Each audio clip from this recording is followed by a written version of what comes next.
You know that feeling, right? The day is over, you're exhausted, but the second your head hits the pillow, your brain decides it's the perfect time to open for business. Well, let's get into exactly why that happens. All of a sudden, you're replaying every conversation, stressing about deadlines, and making mental to-do lists for the next decade.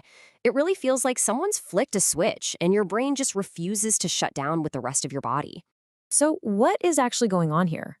Why does our mind get so incredibly busy just when we're desperate for some peace and quiet? Well, the answer has everything to do with how our brain handles two very different kinds of mental luggage. Let's try an analogy. Think of your brain as a car that's navigating the traffic of your daily life. Now, this car of yours is carrying two completely separate loads, and if you can understand them, you can understand your nighttime brain. Okay, so first up, we have the external load. This is all the immediate, in-your-face stuff. The emails flooding your inbox, the meetings you have to be in, the decisions that need making, like right now. This load demands all your attention just to get through the day. So, this external load, picture it as all the luggage that's strapped to the car's roof rack. It's right there, out on the open. It's visible, it's urgent, and your brain has to prioritize it while you're on the move, just to stay focused on the road ahead. But, of course, that's not the only baggage we're carrying, is it? We've also got the internal load, and this is all the stuff we can't or just don't deal with in the moment. You know, that awkward comment, a worry about the future, or a flash of an emotion we just push down to stay on task. And where does all that internal stuff go? Well, it's the junk in the trunk. It gets stored away, out of sight, so we can focus on driving.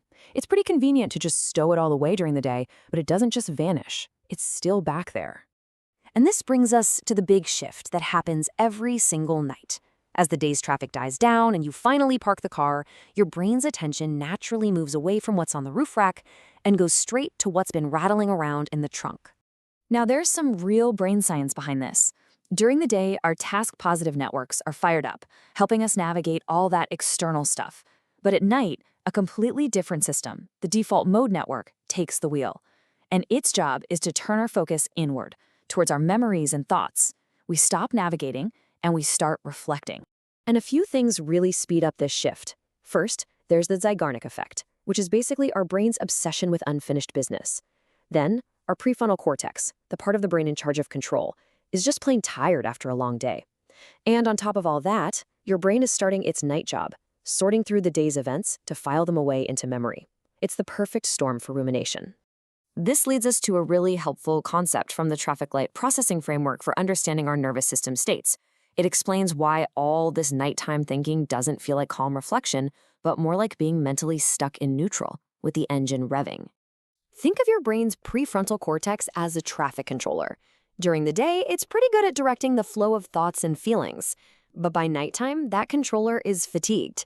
Its ability to manage traffic is way down. And this is when the brain slips into what the framework calls an orange state.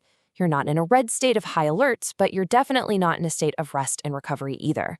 You're somewhere in between. Your mind is still buzzing with activity, but that crucial element of regulation is offline.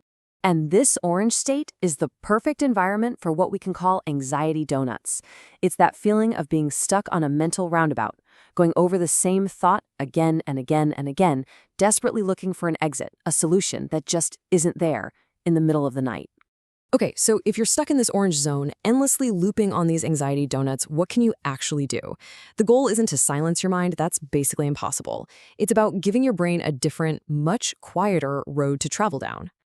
Here are 3 simple but incredibly effective techniques. Each one works by getting other parts of your brain involved, creating competition for those thought loops.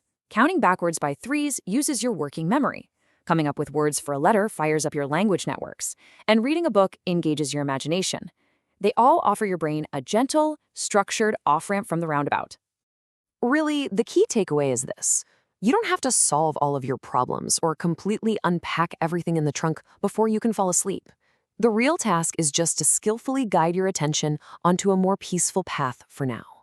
Once you understand this shift from the roof rack to the trunk, and you can recognize when you're in that revving orange state, you can actually make a choice. So the real question is, what will your brain's quieter road be tonight?